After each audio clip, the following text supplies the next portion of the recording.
السلام عليكم ورحمة الله وبركاته. اللهم صل وسلم وبارك على سيدنا محمد وعلى آله وصحبه وسلم. هعمل معاكم النهاردة صينية بطاطس باللحمة في الفرن، وده الطبق الرئيسي، وجنبيهم ملوخية خضراء ورز بالشعرية. قبل ما نشوف الطريقة ما تنسوش الاشتراك واللايك. هبدأ بتشويح اللحمة. قبل ما اسلق اللحمة هشوحها الاول، عشان التشويحة دي بتدي طعم جميل قوي للحمة المسلوقة. يعني ما تغليش المية وتحطي اللحمة تتسلق وخلاص. قبل ما تحط لها المية شوحيها بمعلقة سمنة، تبقى جميلة قوي وبتديها طعم في منتهى الجمال. طبعا حطيت معلقة سمنة كبيرة في الحلة، وحطيت اللحمة وهشوحها شوية.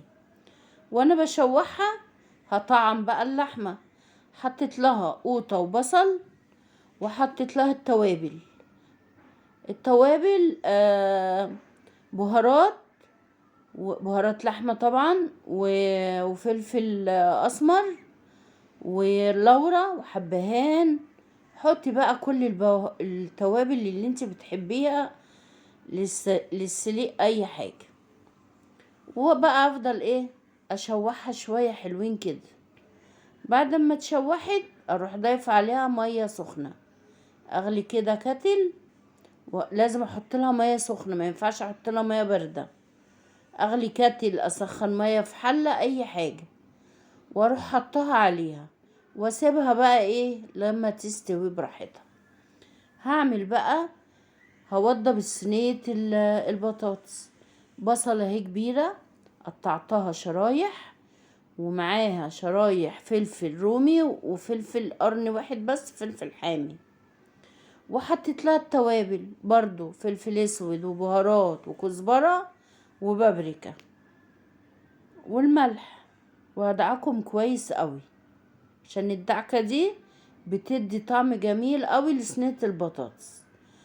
طبعا البطاطس قشرتها وغسلتها، وهعمل الكمية اللي تكفيني انا وعدد الاسرة.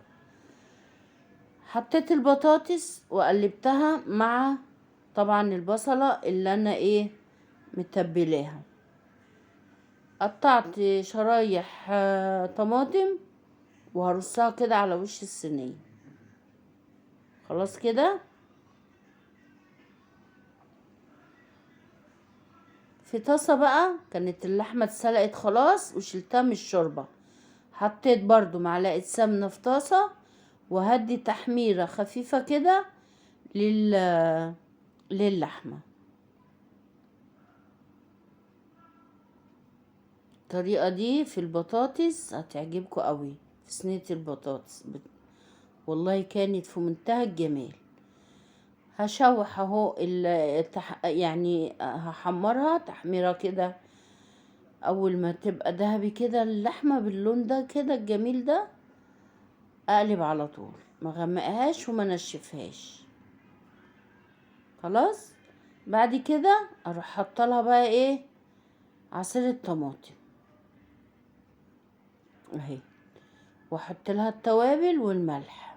برضو التوابل فلفل اسود وبهارات وكزبرة وبابريكا وملح. وهديها تقليبة كده وهسيبها بس تغلي غلوة واحدة بس. اول ما تغلي اروح شايلاها من على النار اهي، خدت غلوة اهي. هشيلها بقى من على النار واحط صينية البطاطس واروح حط عليها الحاجات دي. هسيبها بقى على النار تاخد 3/4 سوا كده، وبعد كده اروح مدخلها بقى الفرن كده. خلاص اهي كده بقى هطفي عليها واحطها في الفرن، تاخد بس وش من فوق، ما افتحش الفرن من تحت. حطيت الملوخية في الشوربة.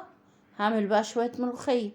حطيت الملوخية في الشوربة، وطبعا ظبطت الشوربة على قد الملوخية. وهعمل لها بقى الطشة، معلقة سمنة ومعلقة صغيرة ثوم مفروم ونص معلقة صغيرة كزبرة ناشفة. واول ما تتحمر اروح طشه بيها الملوخيه.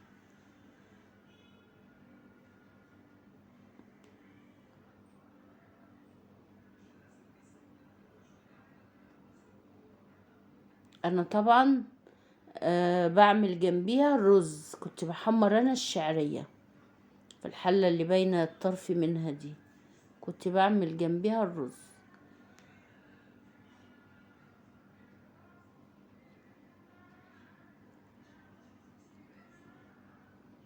اول ما التومه والكزبره يبقوا لونهم ذهبي كده اروح مسميه الله وحاطه وطشه الايه التومه اهي.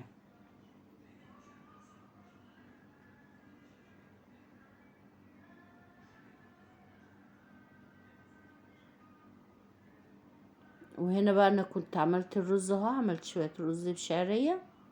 حمرت طبعا الرز وحطيت عليه، حمرت الشعريه وحطيت عليها الرز ولما استووا. وهنا كانت صينيه البطاطس طلعت من الفرن، انا حطيتها خدت وش من فوق بس.